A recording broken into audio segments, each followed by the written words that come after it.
네, 여러분 안녕하세요. 여러분 오늘 전사적으로 참여해 주셔야 될 청와대 청원이 있거든요. 커밍아웃 검사 사표 받으십시오. 여러분 이게 어저께 청원이 올라왔는데 지금 하루 만에 10만이 넘었고요. 지금 13만 2천 명이 넘었거든요. 여러분 그 청원에 꼭 참여해 주시고 가는 곳마다 뭐 유튜브나 커뮤니티나 여러분 카톡으로 다 퍼뜨려 주셔가지고 퍼날라 주셔서 정말 많은 사람들이 이 청원에 참여할 수 있게 빨리 20만에 도달해서 50만 100만으로 갈 수 있게 여러분 정말 최선을 다해 주시기 바랍니다. 제가 이 커뮤니티나 이 고정글에 링크를 걸 테니까요. 여러분 링크 거셔서 타고 돌아가셔가지고 꼭 좀 참여해주세요. 지금 사실상 언론과 이 검사들이 이 키보드 워리어가 돼가지고 이제 겁난을 일으키고 있는데 제가 볼 때는 공수처 출범을 막기 위한 마지막 몸부림? 어떻게 보면은 검사들과의 마지막 혈전이라는 생각이 들어요. 지금 이 언론들의 움직임을 보면요. 사실상 검난을 부추기고 있어요. 검사들이 말이라도 한마디 하면 다 대서특필려줘. 그러면서 야 추미애 들이받아 추미애 들이받아 윤석열 감싸 윤석열 감싸 그렇게 해서 마치 뭐 200개의 댓글이 200명의 검사가 참여한 것처럼 이런 식으로 부풀리고 과장해가지고 지금 언론들이 사실상 마치 그 수백 명의 검사들이 추미애를 들이받은 것처럼 하거든요. 그러니까 추미애 장관이 기가 막히니까 커밍아웃 해주면 땡큐지 뭐. 네, 우리야 뭐 땡큐죠. 근데 지금 언론은 지금 이 상황을 지금 계속 검사들을 부추기면서 누가 뭐 했네, 뭐 갑이 뭐 했네, 예. 갑돌이가 뭐 했네 이런 식으로 해서요. 진짜 이거를 아예 싸움의 대결로 만들어 가요. 그래서 추미애 장관을 한쪽으로 몰아가는 상황이고 이 상황에서 이제 윤석열은 이제 동남아 순회 공연을 떠나면서 이제 그림을 만들어주고 있는 거죠. 같이 움직이는 게 너무 보여요. 제가 지금 이 청원을 참여하라고 여러분한테 지금 부탁드리는 이유는 지금 이 시민이 더 이상 이 검단들의 이 언론들의 이 말장난과 이 장난질에 좌시하지 않겠다라고 하는 시민의 힘을 보여줘야 된다고 생각이 들어서 여러분한테 참여를 부탁드리는 겁니다. 지금 검사들의 문제에 검찰 수사의 문제에 수많은 피해자들 단적으로 지금 BBK나 다스 덮어서 지금 어떻게 됐죠? 옵티머스 라임 어떻게 됐죠? 사실상 대한민국의 검찰이 범죄의 컨트롤 타워나 마찬가지예요. 대한민국 모든 문제의 거의 근원점에 가고 있어요. 그럼에도 불구하고 얘네들 보셨어요? 단 하나도 어떤 검사도요. 성찰이 없어요. 사과도 없고. 이명박 사과 안 하는 것처럼 윤석열 사과 안 하듯이 2%에도 검찰에 대한 이게 없어요. 그리고 언론들은 그렇게 마치 자기들의 비리를 덮고 윤석열을 옹호해주는 게 마치 정의로운 검사인 것처럼 띄워주면서 지금 저들을 부추기고 있단 말이죠. 그렇게 해서 사실 현상을 왜곡시키는 짓을 지금 계속해서 하고 있는 거예요. 그리고 얘네들이 이게 마지막 혈전이라고 생각하는 게 뭐냐면 지금 진중권이나 서민이나 이런 인간들이 지금 움직임이 되게 빨라졌어요. 그러면서 굉장히 적극적으로 나오거든. 그러니까 어떻게든지 지금 이제 검찰개혁이나 공수처 막아보겠다는 거예요. 난 얘네들이 왜 이러는지 모르겠어. 할 수 있는 모든 건 다 하는 것 같아. 근데 얘네들이 이런 짓을 하는 게 국민을 위해서나 국가를 위해서가 아니라 자기들의 기득권을 지키기 위한 거잖아. 그렇기 때문에 가증스러운 거예요. 정의라는 타이틀을 어디서 쓰냐고.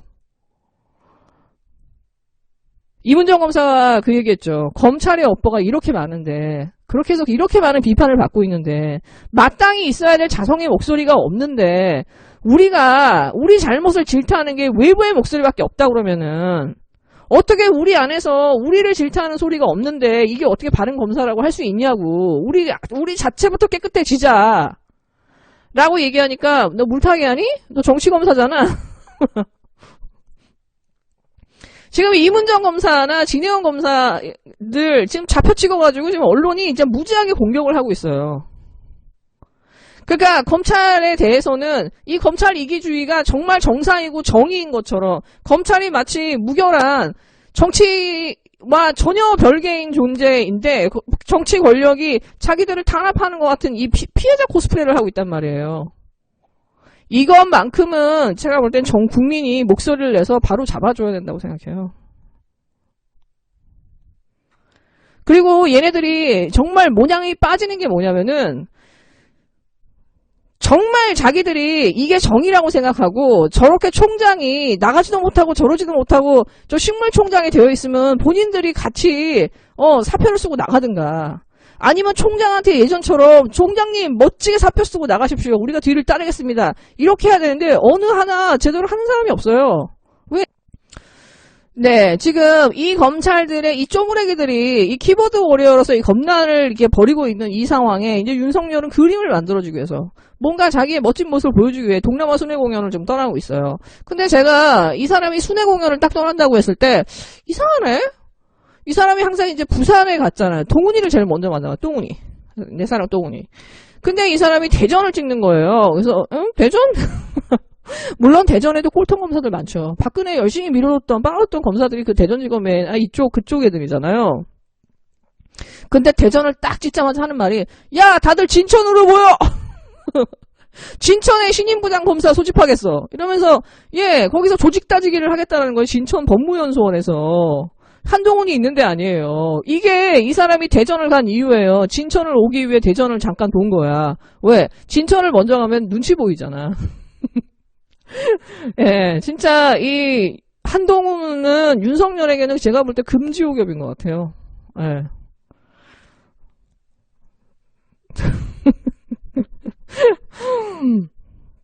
네, 근데 이 윤석열이 이런 다짐을 한 거를 이렇게 이 조직 따지기 하면서 순회 공연 다니는 걸 지금 언론이 대서특필해주고 있잖아요. 마치 윤석열이 뭔가 대권행보를 벌이고 있는 것처럼. 검찰총장이 이래도 됩니까? 이게 만약에 대권행보라고 하면. 그리고 지금 많은 사람들이 예상을 하지만 김종배의 그 청인누설인가? 거기서도 윤석열 나오는 거는 저기 심심풀이 땅콩이라고. 근데 이 사람이 모든 사람의 예상을 깨고 나올 수도 있어요. 얼굴 철판 딱 깔고 티타늄 합금을 딱 한 상태에서 와이프? 몰라. 장모? 몰라. 나 BBK? 몰라. 나랑 상관없어.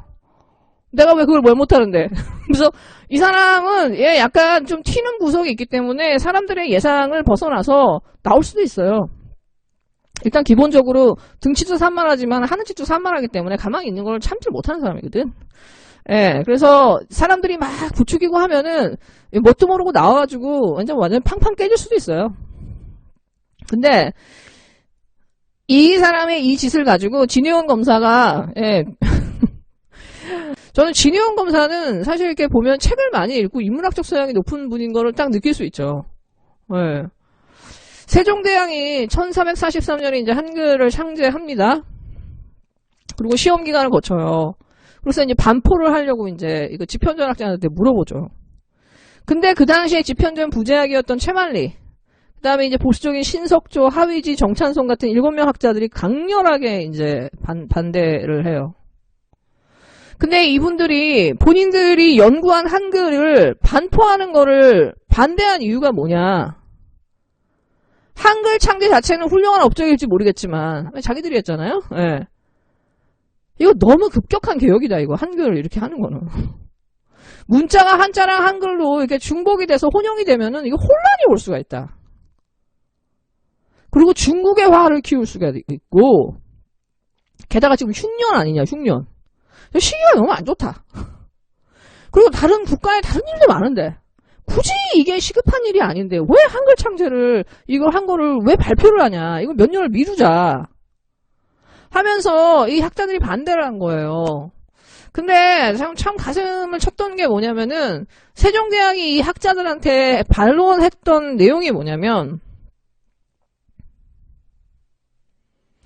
백성이 글을 몰라서 알지도 못하는 죄로 처벌받는 일은 최소한 없어야 되는 거 아니냐고. 글을 몰라서 이 관리들이 마음대로 자기들을 처벌하고 벌 주고 하는 것들을 세종대왕은 너무 가슴 아파했던 거예요. 그러니까 그 당시에도 세종대왕은 재용법정주의를 실천하고자 이 한글 창제를 한 목적을 설파했던 거야. 이렇게 세종대왕 하는 거 보면은 노무현 대통령이랑 너무 닮지 않았나요? 왜? 그러면서 얘네들이 이제 강렬하게 저항을 하니까는 나중에 세종대왕에 이렇게 막말하는 학자들을 가두고 직을 박탈하면서 세종대왕님은 본인이 할 일을 다 하셨습니다. 네, 며칠 전에 이제 MB가 감옥에 간다는 소식이 전해지면서 이 BBK 김경준 씨가 입장문을 냈어요. 근데 여러분, 이분의 입장문이 후덜덜덜합니다. 이명박이 단죄됐다. 이거 환영할 일이다. 근데 이명박을 당선 무효되는 사람을 털어줬던 그 검찰과 특검들은 그 사람들은 단죄받지 않았다. 그리고 그들이 한 짓에 대해서는 어떠한 진실도 규명되지 않았다. 그 당시에 자기가 이 BBK와 다스의 실소유주는 이명박이라고 하면서 그렇게 주장했고 증거 자료까지 다 제출했지만 검찰이 쌍무시했다는 거예요. 증거물들을 사실상 은폐하고 인멸했다는 거고 자기가 주장하는 그런 말도 전부 언론 그 검찰들이 나서 덮었다는 거예요. 듣지를 않았다는 거죠.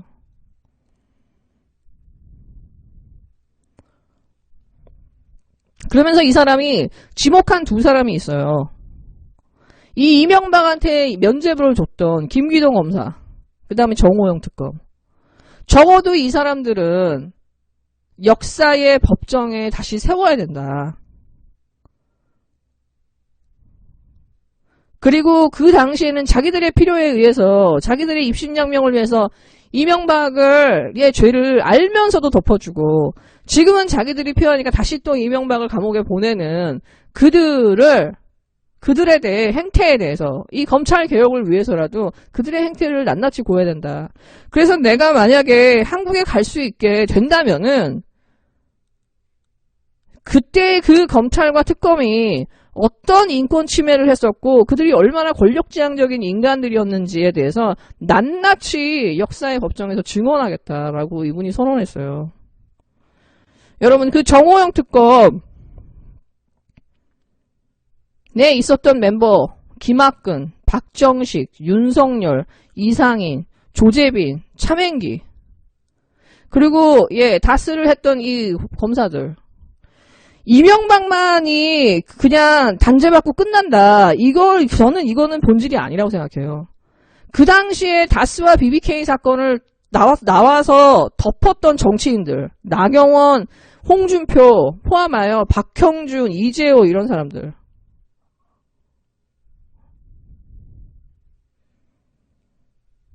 그리고 정봉주 의원이 어쩌다가 저렇게까지 1년의 실형을 살게 됐는지 그 사람을 감옥에 보낸 사람들 그 사람을 기소한 사람들 저는 그 검사들 하나하나가 역사의 법정에 서서 정말 단죄를 받는 것만이 저는 이 다스와 BBK 문제의 해결점이라고 생각을 해요. 물론 비자금의 회수도 필요하지만 그걸 우리가 잊어버려서는 안 될 것 같아요. 네, 여러분 즐거운 하루 되세요.